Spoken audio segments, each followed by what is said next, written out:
Hier ist mein Update vom Crowdfunding für meine Trauerprozessbegleitungsausbildung. Dank eurer Spenden zu meinem Crowdfunding konnte ich mir jetzt schon ermöglichen, zum ersten und zum zweiten Modul der Ausbildung zu gehen und bin jetzt gerade am Ende des zweiten Trauerfeuers, was auch Teil der Ausbildung ist. Ich wollte einmal hier ein Update machen und erzählen und so ein bisschen zeigen und Einblicke geben, was es mit der Trauerbegleitung und mit der Ausbildung eigentlich so auf sich hat. In unserer Gesellschaft gibt es einfach sehr wenig Räume für Trauer und der Schmerz in der Welt ist unglaublich groß und in vielen Berufen, aber auch im Aktivismus gibt es eben sehr viel zu verarbeiten und weil das im Alltag nicht möglich ist, habe ich mir den Raum hier gesucht.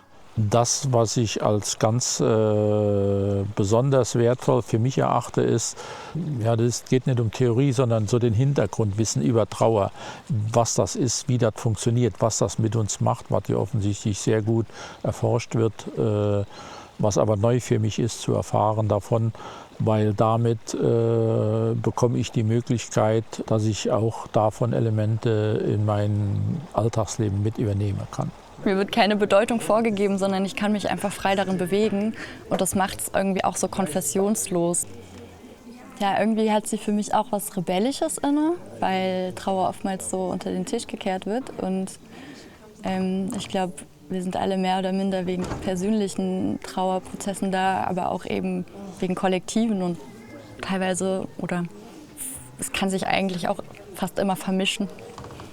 In den ersten beiden Modulen der Trauerprozessbegleitungsausbildung haben wir uns mit verschiedenen Dingen beschäftigt. Zum Beispiel mit Psychoedukation, also was ist Trauer eigentlich, was passiert im Körper, was braucht Trauer, was erleichtert Trauer.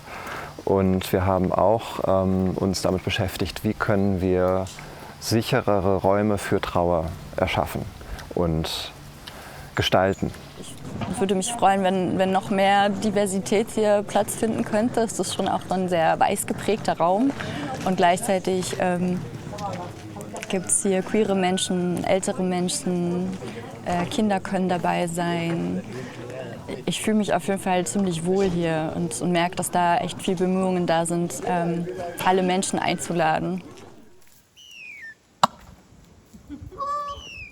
Ich bin richtig dankbar für eure Unterstützung und dass ihr Teil dieses Weges seid. Und ich freue mich noch viel mehr darauf, alles, was ich hier lerne, in die Welt zu bringen und mit euch zu teilen. Dankeschön.